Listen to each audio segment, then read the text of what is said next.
Lightning strikes on set, warring critical opinions, and the role Monica Bellucci fought to get. Maybe when you know the original meaning of passion, it will all make more sense. Here's what you don't know about Mel Gibson's most successful film.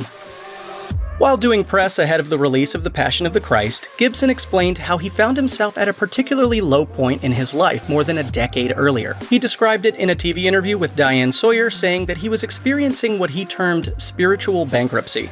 Struggling with drug and alcohol addiction, in this rock-bottom moment, he turned back to the Bible and the Catholic faith of his youth. This also led to a new spiritual and artistic inspiration. Gibson's faith is a subset of Catholicism, known as traditionalism, which among other things rejects the reforms enacted by the Second Vatican Council, aka Vatican II, in the 1960s. Gibson has long been vocal about his traditionalist beliefs and even funded the founding of a private traditionalist church in Malibu. His father, Hutton, was an author who belonged to a sect within traditionalism that rejects the Pope's authority, though Gibson does not publicly share his father's position. Traditionalism and its more radical sects have long put forth anti-Semitic views, stoking concerns among Jewish and Christian leaders alike that the film would be a vehicle for racist propaganda. It's a debate that's never really gone away. Gibson's film is a cinematic version of the Passion play, where dramatic interpretations of the crucifixion and resurrection have been performed as part of Easter ceremonies for centuries. But why is it called The Passion? For secular viewers, the use of the word might be confusing, and even religious audiences may be unclear on the origins of the phrase. Slate, in conjunction with the Oxford English Dictionary, published a brief explainer for the word and its archaic usage in the lead-up to the film's release in 2004. In short, the Latin word passio, meaning suffering, was used in Old English religious texts in relation to the crucifixion for hundreds of years. The French word passion, derived from the Latin and also used exclusively in relation to the crucifixion, entered into the English lexicon after the Norman invasion of the 11th century. From there, the word began to take on new connotations, no longer reserved solely to describe the physical suffering of Jesus, but rather the emotional suffering of anyone. The first published use of passion in the modern romantic sense may be in Shakespeare's play Titus Andronicus. That soon became the default definition of the word outside of its original religious context. Gibson and screenwriter Benedict Fitzgerald wrote the script in English, but the intention was always for the characters on screen to speak in the languages of the time and place. Latin for the Roman soldiers, Hebrew for the Jewish leaders, and reconstructed Aramaic for Jesus and his disciples. For Gibson, the language barrier was both a matter of authenticity, not just seeing the world as it was, but hearing it as well, and of finding new power in an oft-told story. He explained in 2003, "If you hear the words spoken as they were spoken at the time, it can kind of stun you."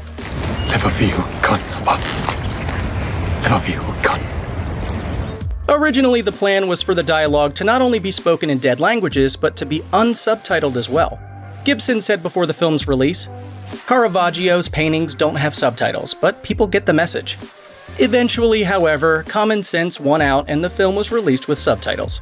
The task of translating the script for the actors and writing those subtitles fell to Reverend William Fulco, a Jesuit priest from Loyola Marymount University.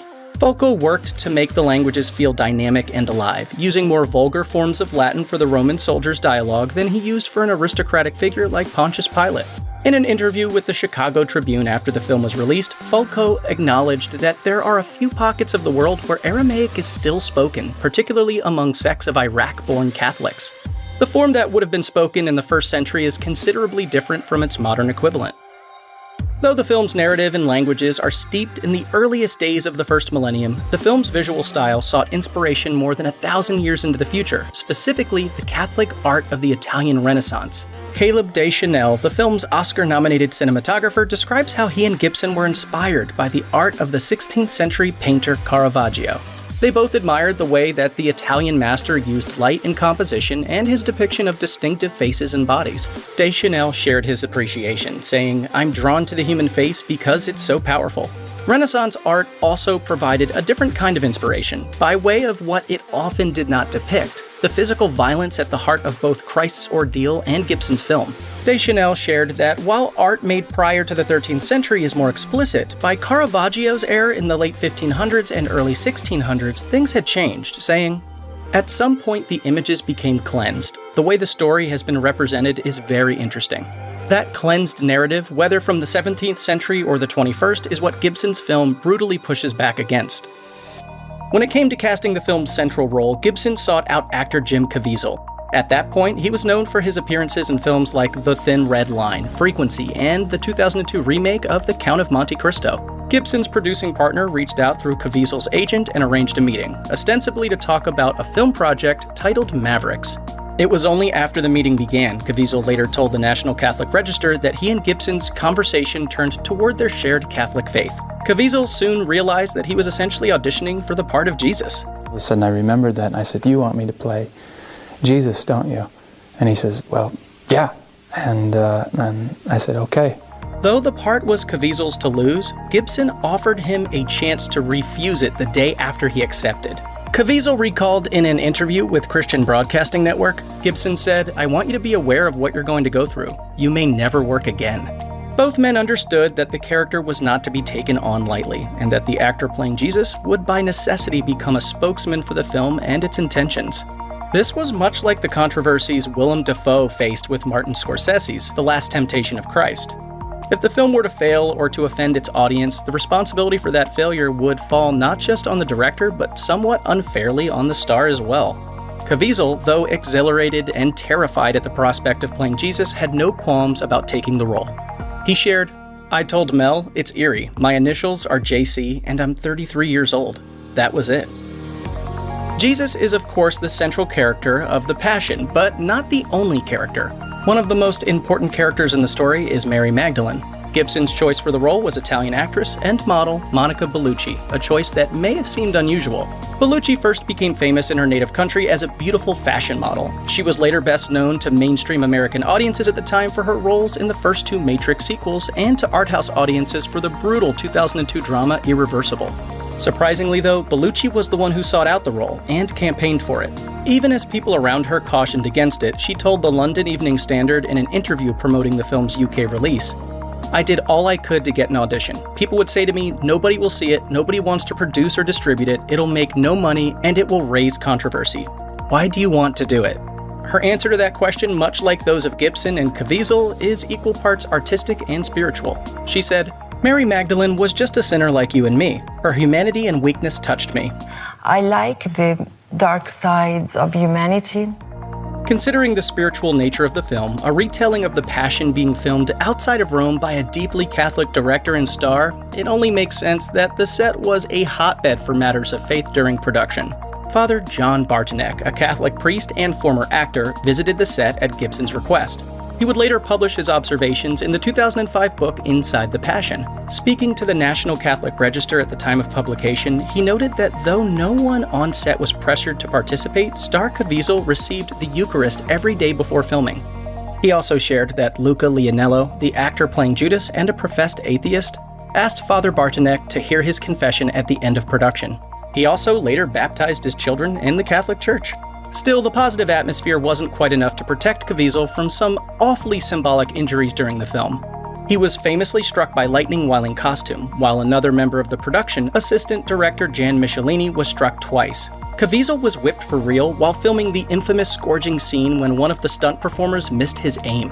Later, he dislocated his shoulder while carrying his prop cross and contracted hypothermia while filming the crucifixion scene in frigid temperatures. The name of the film was always intended to be simply The Passion, but that changed in October 2003, just a few months before the film's projected release date. Miramax Films objected to the use of the name.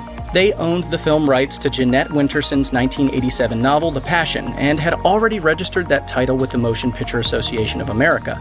Winterson's novel is a metafictional take on the Napoleonic Wars, and while the word passion here is used in a more antiquated, expansive sense, it has no direct connection to the crucifixion story. A film adaptation has yet to be produced. Gibson changed the title to The Passion of the Christ.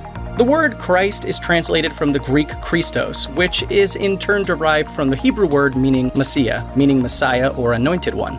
Though modern English usage of Christ makes it sound as if it were Jesus' last name, it is actually a title or designation.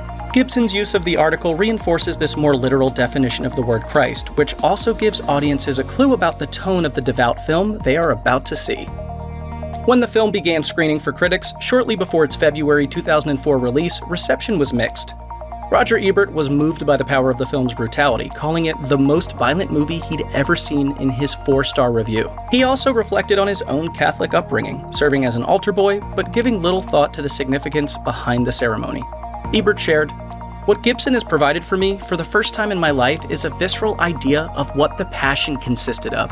Ebert concedes that the intensity of the film will alienate some audiences, but counters that Gibson's violence is not meant to be thrilling, but endured, saying, "If it grosses millions, that will not be because anyone was entertained."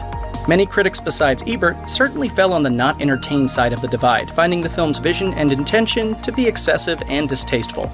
As one reviewer wrote in The Guardian, "I hope I will never be obliged to see something as dreadful again." Meanwhile, Jonathan Rosenbaum was dismayed at how little the film values Jesus' teachings and miracles, focusing only on the sickening violence. He wrote in the Chicago Reader, "Its general disgust for humanity is so unrelenting that the military-sounding drums at the end seem to be welcoming the apocalypse." Ian Nathan wrote in Empire magazine that the film rips away the, quote, Sunday school niceties and goes further, saying, "Here lies undeniable power. This is the most brutal, vivid, sustained depiction of torture ever mounted. It shocks and stuns with unflinching clarity. If Gibson's sole purpose was to concoct a literalist depiction of gospel accounts, then he succeeds." Beyond the film's controversial violence, some critics found fault with what they considered to be sexist and homophobic undertones. This was seen particularly in the film's depiction of Satan. Played by Rosalinda Celentano, the devil appears to be a haunting woman with androgynous features cradling a hideous deformed baby. Gibson defends his vision of evil in a 2004 interview with Christianity Today, saying, "I believe the devil is real, but I don't believe he shows up too often with horns and smoke and a forked tail. The devil is smarter than that. Evil is alluring, attractive. It looks almost normal, almost good, but not quite. That's what evil is about, taking something that's good and twisting it a little bit." Critic Michael Carden, writing in Australian Religious Studies Review, called out this portrayal of Satan, and he and other critics also claimed to have found homophobia lurking in the incessant violence inflicted upon Jesus' body, claiming that it emphasizes an American masculine ideal. The late Christopher Hitchens, no fan of the film at all, also called Gibson a, quote, queer basher. Despite critical misgivings, an R rating, and the lack of a major distributor, the film was an immediate massive success when released on February 25, 2004, earning over $125 million in ticket sales during its first 5 days. The film would go on to gross $370 million in the US, plus $241 million overseas, an R-rated record that's still talked about. Passion of the Christ, then me. At least domestically. We beat them overseas, where there's no such thing as religion. Most Hollywood blockbusters spend millions of dollars on publicity and marketing campaigns. While The Passion of the Christ had a slick, dramatic trailer playing in theaters, its gargantuan box office haul was due in no small part to unpaid grassroots marketing from churches and Christian groups. Many American churches, particularly those practicing evangelical Protestantism, embraced this thoroughly Catholic treatment of the Gospels as a way to witness and to convert non-believers. Icon Productions held advanced screenings of the film for select congregations around the country and provided marketing materials for those churches to distribute. A still extant fan site even hosts maps showing areas of the country that were most interested in the film. Discussion guides for Bible study groups are still available for sale nearly 2 decades after the film's release. For this religious, conservative fan base, the film was not just a well-made or entertaining feature, but an inspirational vehicle for saving souls. Neither the film's controversies nor its graphic violence was seen as a barrier to its greater purpose. Unsurprisingly, a film so immediately controversial, so beloved and reviled, so self-serious yet over-the-top in its violence and theatrics, The Passion was ripe for parody. Seth MacFarlane's animated comedy Family Guy has parodied Gibson's film a number of times. The most notable episode was in the Season 4 premiere, which aired in 2005. Titular patriarch Peter Griffin, voiced by MacFarlane, finds himself in hot water with Gibson after stealing a copy of The Passion of the Christ 2 from Gibson's hotel room. According to the show, Gibson's sequel, subtitled Crucify This, is a modern-day action comedy in the vein of Rush Hour or Gibson's own Lethal Weapon series, this time starring Jim Caviezel and Chris Tucker. The final satirical word on the film, ironically, was arguably the first. I'll deal with them myself. South Park aired its Season 8 episode The Passion of the Jew just 5 weeks after the film premiered in theaters. Creators Trey Parker and Matt Stone satirized not just the film in their usual sledgehammer style, but the culture war attitudes that had already sprung up around it. When the show's quartet of 9-year-olds, Stan, Kyle, Kenny, and Cartman, sneak into a screening, each of them has their own powerful reaction. Stan and Kenny hate the film so much that they travel to Los Angeles to get their money back from Gibson himself, only to find him bouncing off the walls, begging to be tortured. Kyle, who is Jewish, is so horrified by the film's Jewish characters that he converts to Christianity. Cartman, meanwhile, uses the film's legitimacy to indulge his fascist tendencies, going full Nazi. Gibson's film and its incredible success has spawned an entire industry of spiritual sequels. These faith-based films borrowed liberally from the Passion aesthetic and marketing tactics, if not necessarily its craft or clarity of purpose. One of the first out of the gate was 2006's The Nativity Story, which faced its own uphill battle of controversy. In 2016, Joseph Fiennes and Robin Hood Prince of Thieves director Kevin Reynolds made Risen, a biblical detective story about a Roman centurion sent to investigate claims of Christ's resurrection. With your own eyes you've seen, yet still you doubt. Imagine the doubt of those who never see. That's what they face. There has certainly been an uptick in Bible-based sword and sandals films in the past 2 decades, as well as the popular The Chosen series, which is now on its 3rd season. However, perhaps the real legacy of The Passion of the Christ and its grassroots church campaigns is the blossoming of an entire shadow film industry dedicated to the evangelical Christian audience. The faith-based film production company Pinnacle Peak Pictures, formerly Pure Flix, was founded in 2005 and struggled with a slate of post-apocalyptic dramas and family comedies. This was until striking box office gold with the Kevin Sorbo starring Atheism on College Campus polemic God's Not Dead and its sequels. Many such films bypass theatrical runs entirely, showing up instead on streaming services, cable channels, and in churches across the country.